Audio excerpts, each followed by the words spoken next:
Hello, class ninth. Very good morning. How are you all? I hope all are fine and doing great.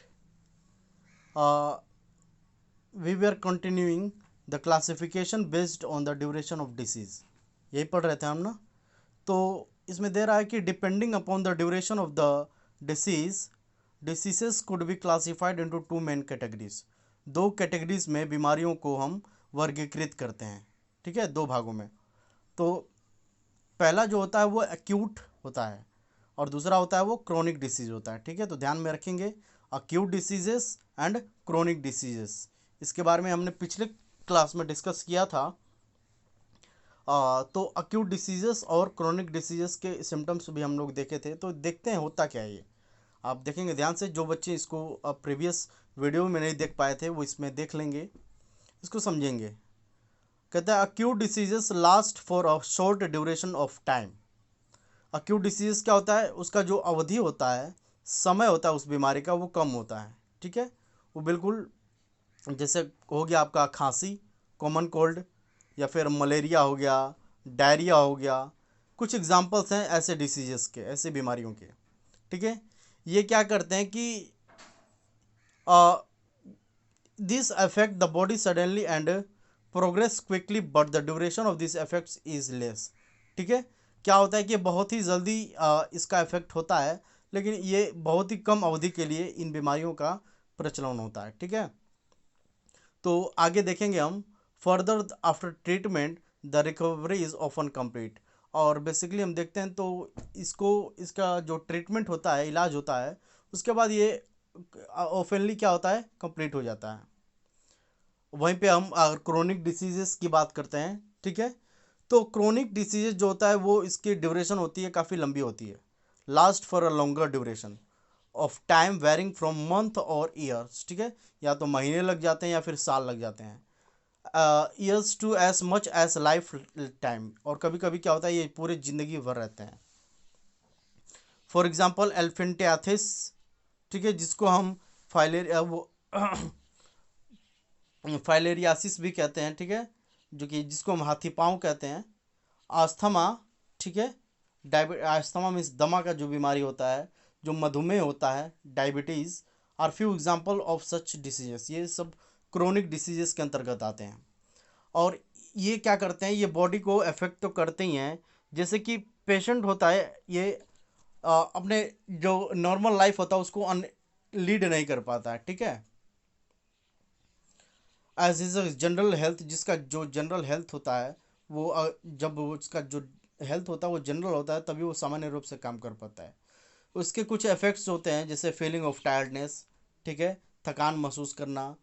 ठीक है, breathe करने में थोड़ा सा दिक्कत आना, सांस लेने में.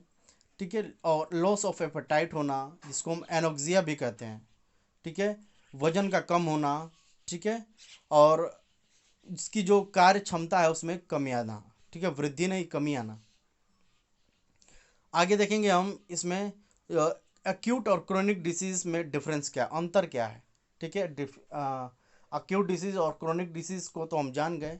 ठीक है, तो फिर से मैं बता देना चाहूँगा. I would like to say once again that acute disease last for short duration of time, remember it. और क्रोनिक डिसीज में क्या होता है, it can last for a longer duration of time varying from month और years. ठीक है, तो acute disease के बारे में हम पहले जान लें. It last for a short time, whereas chronic disease last longer duration disease, है ना. दूसरा है it does not cause major effect on general health. General health पे इसका बहुत ज़्यादा प्रभाव नहीं पड़ता है, लेकिन इसका क्या होता है, लॉन्ग ड्यूरेशन के कारण ये अपने प्रोलॉन्ग पुअर हेल्थ होता है. ठीक है, तीसरी वाली बात है कि जो पेशेंट होता है वो जल्दी रिकवर हो जाता है, जल्दी से, कुछ दिन में, कुछ सप्ताहों में. लेकिन अगर हम क्रोनिक डिसीज़ की बात करें तो इसका या तो पूरा साल लगता है या फिर पूरा ज़िंदगी भर चलता रहता है या फिर कुछ महीने लग जाते हैं. ठीक है, उसके बाद फोर में देखें, इसके पास क्या होता है, बहुत ज़्यादा पीपल के हेल्थ पे ये ड्रास्टिक इफेक्ट नहीं डालता है. ठीक है, इल इफेक्ट नहीं डालता है. और इसमें क्या होता है कि ये ड्रास्टिक या फिर लंबे समय तक इफेक्ट या फिर ख़राब स्वास्थ्य बनाए रखता है. इसके एग्जांपल्स जो एक्यूट डिसीज़ के एग्जांपल्स हैं वो है, मान लीजिए फॉर एग्जांपल डायरिया, कॉमन कफ या कॉमन कोल्ड, ठीक है, एट्सेट्रा। और क्रोनिक डिसीज के जैसे डायबिटीज़, ट्यूबरक्लोसिस, अस्थमा एट्सेट्रा। ठीक है बच्चों, तो आई होप कि आपको क्लियर हो गया होगा। आगे देखेंगे इसके कारण क्या होते हैं। ठीक है, बीमारियों के कारण क्या होते हैं, कोजेस ऑफ डिसीजेस। आगे देखिए, causes of diseases. Causes of disease are like the agents and factors which produce the diseases. ठीक है, जो डिसीजेस हैं वो एजेंट्स होते हैं, उनके कुछ फैक्टर्स होते हैं जो कि बीमारी प्रोड्यूस करते हैं। जैसे सिम्टम्स, उनके symptoms of diseases are varied. इनके जो सिम्टम्स होते हैं, लक्षण होते हैं, वो उनमें अंतर होता है, देखने को मिलता है। So are the causes of diseases, all the diseases have many causes rather than a single cause।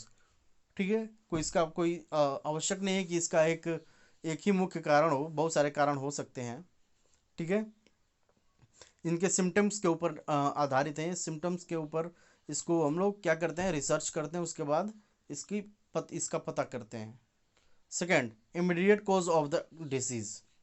ठीक है, इसके इमीडिएट कॉज के बारे में पढ़ेंगे। तो जिस तरह के जो एजेंट और फैक्टर होते हैं that actually cause the disease is called immediate और primary cause of the disease, है ना। जो एजेंट और फैक्टर ये कॉज करते हैं बीमारी को, इस बीमारी का कारण बनते हैं, उनको हम प्राइमरी कहते हैं, प्राइमरी कॉज कहते हैं डिसीज के। An immediate cause of diseases is the first level of cause of the disease. For example, if a baby is suffering from loose motion, we can say that it has been caused due to an infection with a virus, protozoan or bacterium, or if a person is suffering from high blood pressure, excessive weight and lack of exercise can be cited as the immediate cause. Immediate cause of the disease belong to two groups. इनको दो भागों में बांटा गया। पहला, infectious agents, जो कि mostly including disease causing microorganisms. दूसरा, non infectious causes that are mostly internal factors such as defects in genes, metabolism etcetera. दूसरा फैक्टर ये है कि मेटाबॉलिज्म और जीन्स जो होते हैं वो उनमें डिसबैलेंस्ड हो जाता है, इसलिए वो बीमारी का कारण बन जाता है। ठीक है, तो आगे हम पढ़ेंगे in the next class about the contributing causes of the disease. Okay, I hope कितना आप लोगों को क्लियर हो गया होगा। वर्ड मीनिंग्स को आप लिखते रहेंगे। Okay, so that's all for today's class. Thank you.